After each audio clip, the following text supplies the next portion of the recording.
Sans la présence de Dieu. Pas des frissons, je ne veux pas. Je sens la présence de Dieu. Amen, alléluia. Je me réjouis d'être là. Amen. Amen. Je suis béni. Je l'ai marqué. Comme ça se dit à Manouche. J'ai toujours rave. Là, le mot que Thierry a dit. Amen. Je l'ai marqué alors. J'ai marqué Thierry a dit c'est bon de prier. Amen.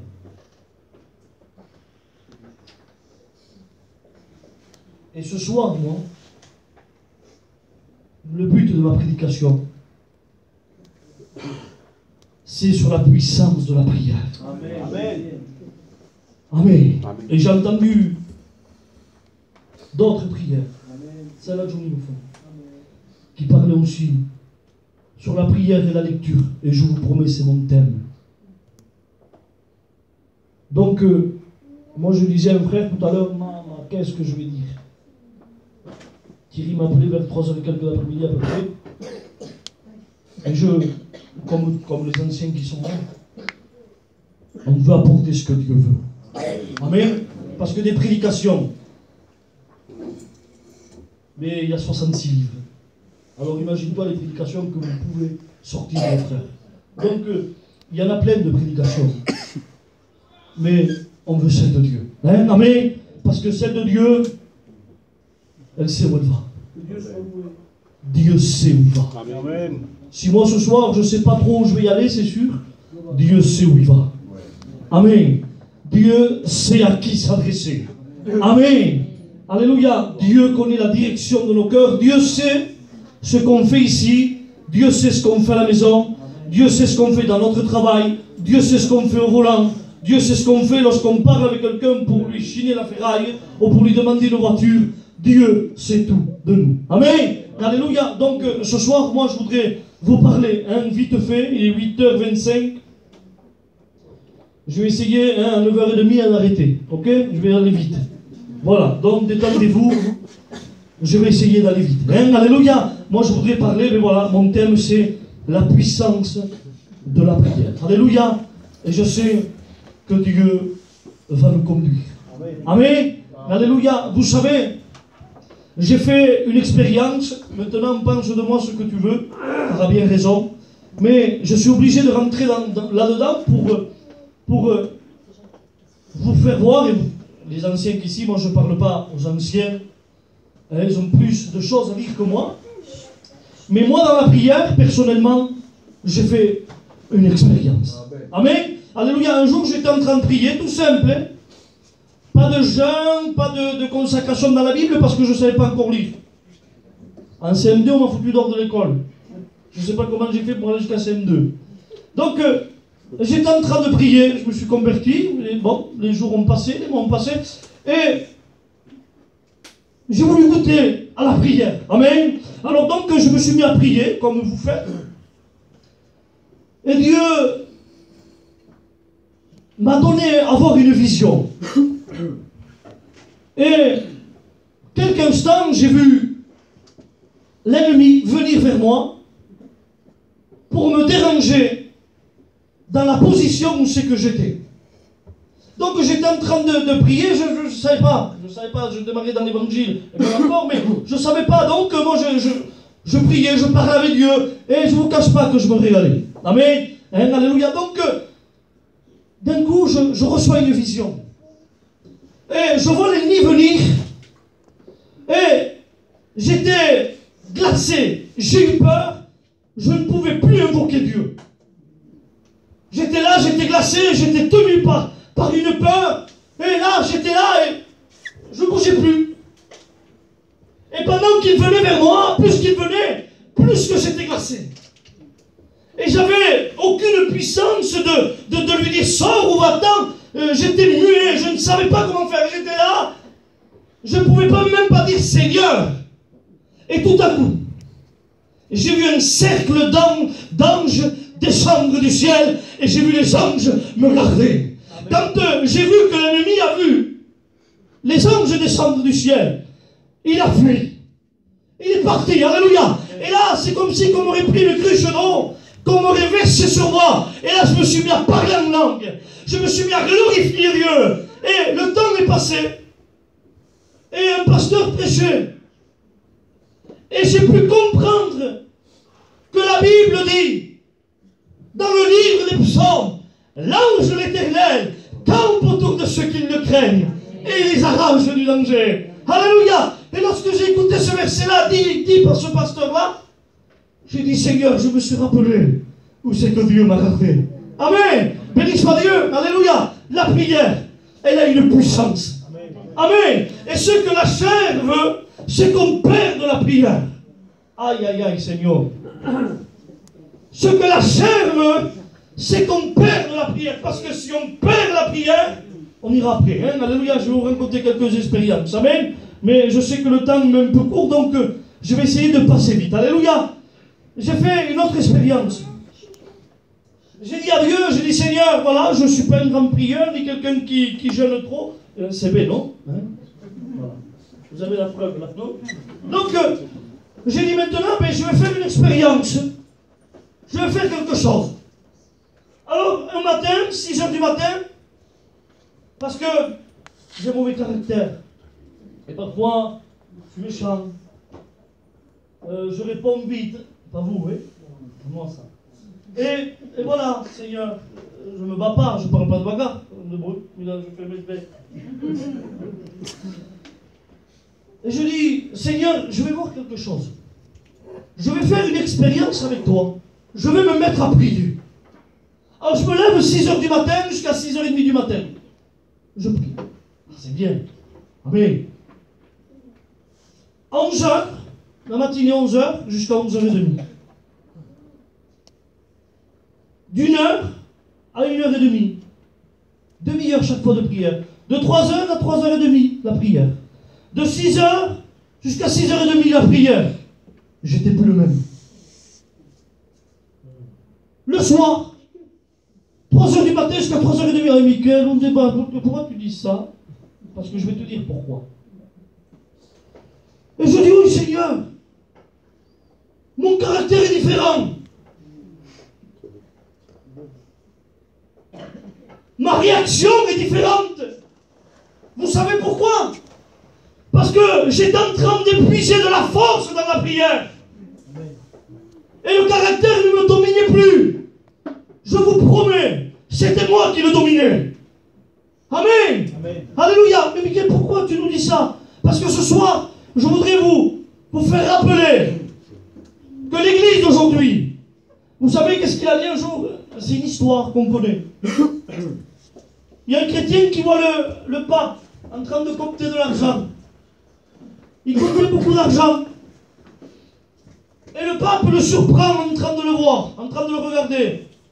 Et le pape lui dit au chrétien, regarde, aujourd'hui l'église ne peut plus dire, j'ai plus d'argent. Et le chrétien lui répond, oui c'est vrai, mais l'église ne peut plus dire non plus, lève-toi et marche.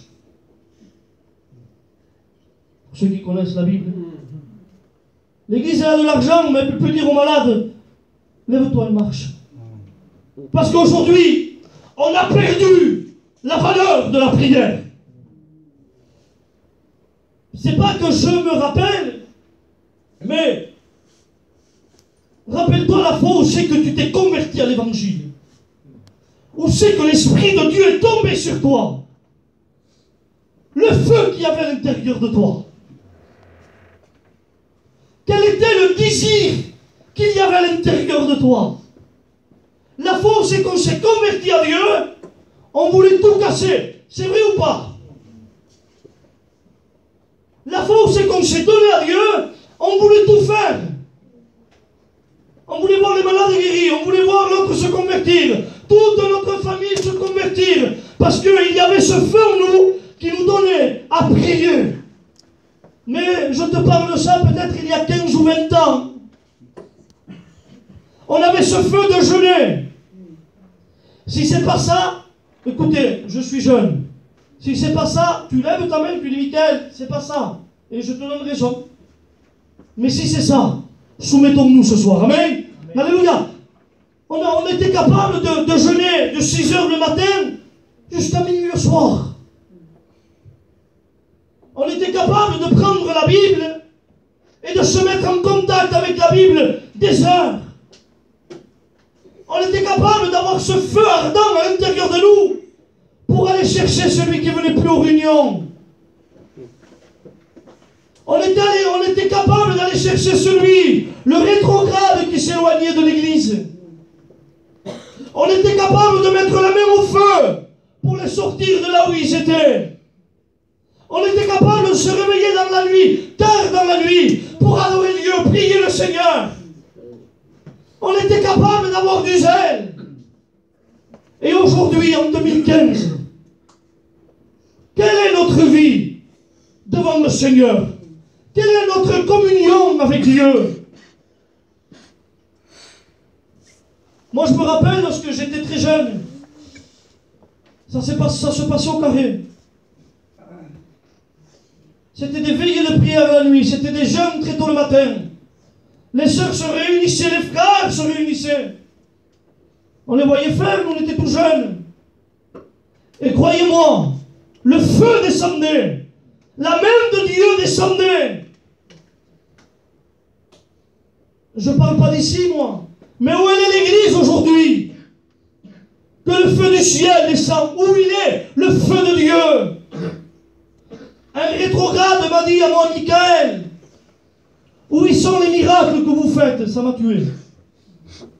Et si je réponds, je suis un orgueilleux, parce que ce qu'il est en train de dire, c'est vrai. Où il est le feu du ciel? Où est l'onction? Alléluia, lorsqu'on parle à des inconvertis, qu'ils se donnent à Dieu. La Bible dit, comme quoi, il est où ton premier amour? Il est où le feu de Dieu en nous? Vous savez, j'ai remarqué, ce n'est pas des prédications où c'est qu'il y a le feu dans les églises, celles-ci. Parce que c'est des prédications qui nous font réfléchir. Parce qu'aujourd'hui, moi je disais, mais Seigneur, j'entends beaucoup dire des amens lorsqu'il y a des prédications. Mais vous savez, le mot amen, il a un acte. Si le frère me dit on va prier, oui, mais il faut que je le suive parce que mon mot amen, et le oui que j'ai, c'est un amen, il faut qu'il ait un acte. Vous comprenez? L'église aujourd'hui, elle écoute et elle sait dire amen. Mais il faut être accompagné d'actes dans notre amen. On a besoin d'être accompagné d'actes, amen. Aujourd'hui, beaucoup disent, mais pourquoi il n'y a pas de miracle au milieu de nous? Parce qu'on a perdu la communion. Et lorsqu'on perd la communion, notre foi est touchée. La foi est touchée. Et lorsque notre foi est touchée, eh bien on prie parce qu'il faut prier. Mais voilà, on reste à l'écart. C'est Dieu, la volonté de Dieu. Moi, je veux voir Dieu agir. Amen. Je veux prier, je veux voir Dieu agir. Il est où notre feu? Il est où l'onction divine de Dieu? Je ne dis pas qu'elle est en nous. Je ne dis pas qu'il n'y a pas. Mes frères et sœurs, regardez qu'est-ce qu'elle dit la Bible. Luc 9, je vais aller très vite, hein, croyez-moi. Et verset 32.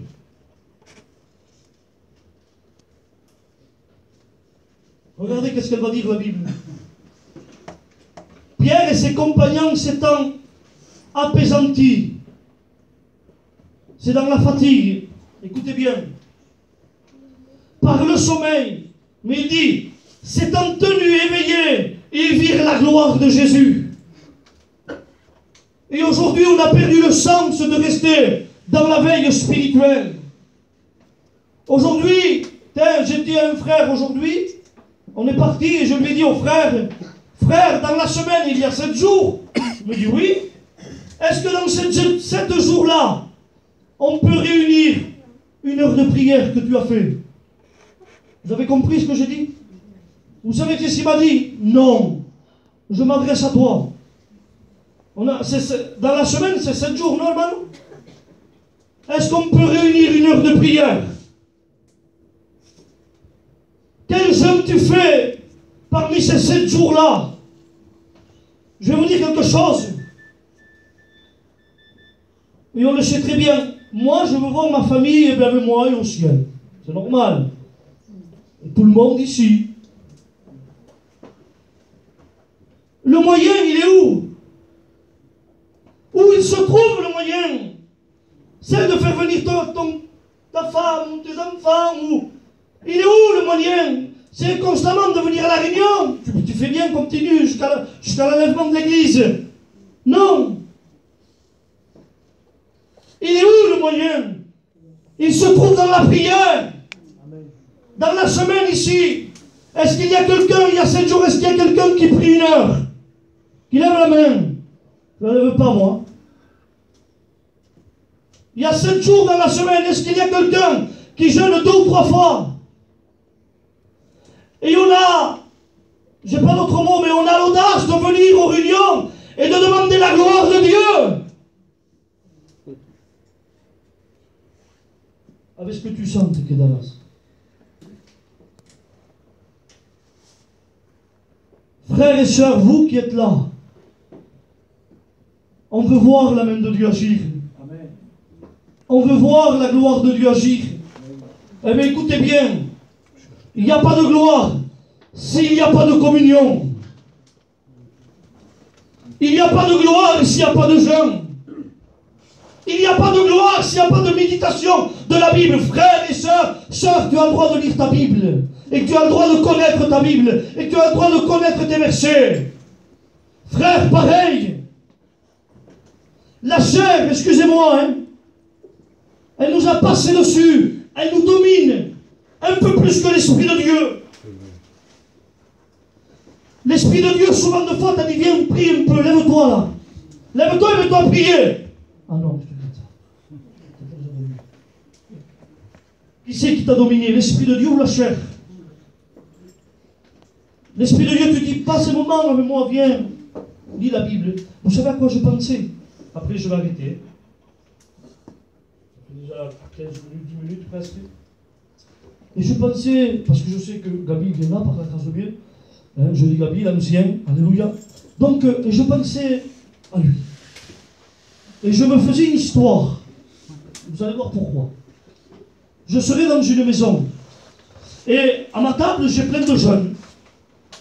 Et on est en train de parler, de rigoler, de se rencontrer cuentos, et voilà, patapi, mais on parle. Et tout à coup, ça frappe à la porte. Et l'ancien David vient. C'est lui qui frappe et il rentre. Et nous, on est là autour de la table. Vous savez la valeur qu'on donne aux anciens.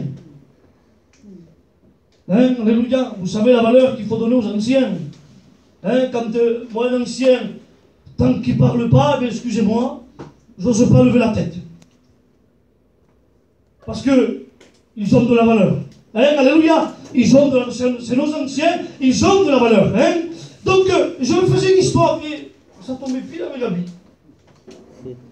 Et je me disais, avec les jeunes, on parle, on rigole, et tout à coup, il vient Gabi. Je me faisais une histoire comme ça. On arrête de rigoler. Le dicemos all'anciano, Thomas, la sentasus, qu'elle est un café, et on ne l'appelle pas, excusez-moi, hein. On ne l'appelle pas par son nom. On l'appelle anciano ou usted. C'est vrai ou pas? Parce que c'est un honneur. Et un anciano. C'est un honneur. Et voilà. Et nous les jeunes, on est là et on ne parle plus. Pourquoi? En l'honneur. C'est ça, hein? Et maintenant, on se sort. Quel honneur on lui donne à Dieu quand il descend au milieu de nous. Quand il nous dit, oh, tu peux prier, s'il te plaît. Oh, tu peux me donner ce qu'il y a à l'intérieur de ton cœur, là, regarde ce qu'il y a à l'intérieur, là, regarde. Non lo sabe le pasteur. Ça, là, tu peux me le donner. Quel honneur tu lui donnes. Comment tu l'acceptes quand il vient te déranger la nuit pour te dire, prie. Comment tu l'acceptes quand il te dit, va voir un tel là-bas. Va voir ta soeur qui est tout seul, va voir ton frère là-bas qui est tout seul. Va voir ton frère et ta soeur qui est malade, qui ne peut pas venir aux réunions. Comment tu honores cette parole-là? On est venu même à désobéir à Dieu, je vous le dis. Quand Dieu nous demande, on est là, nous. On est là. Vous savez pourquoi, après ça y est, je vais essayer du moins. Vous savez pourquoi le fils prodigue est sorti de la maison du Père?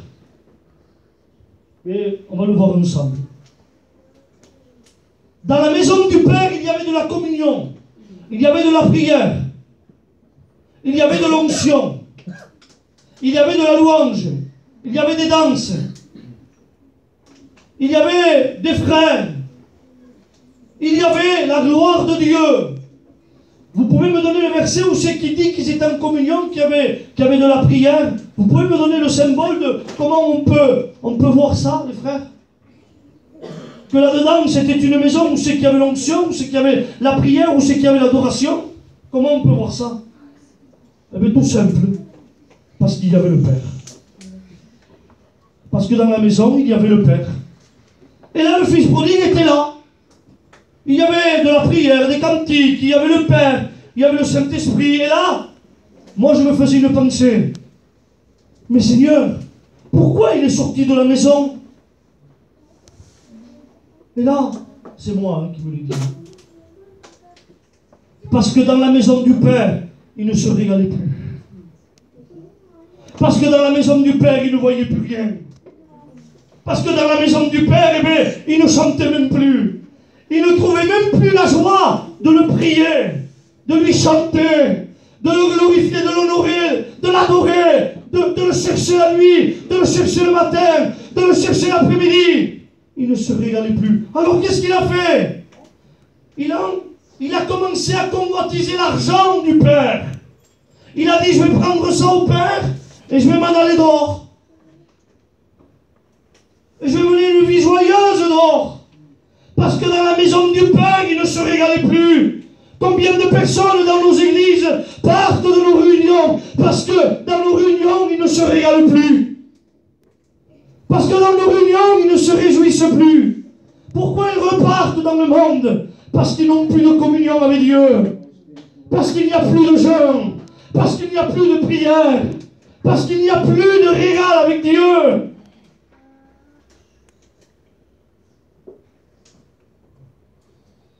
J'ai des versets, vous savez, qui sont là.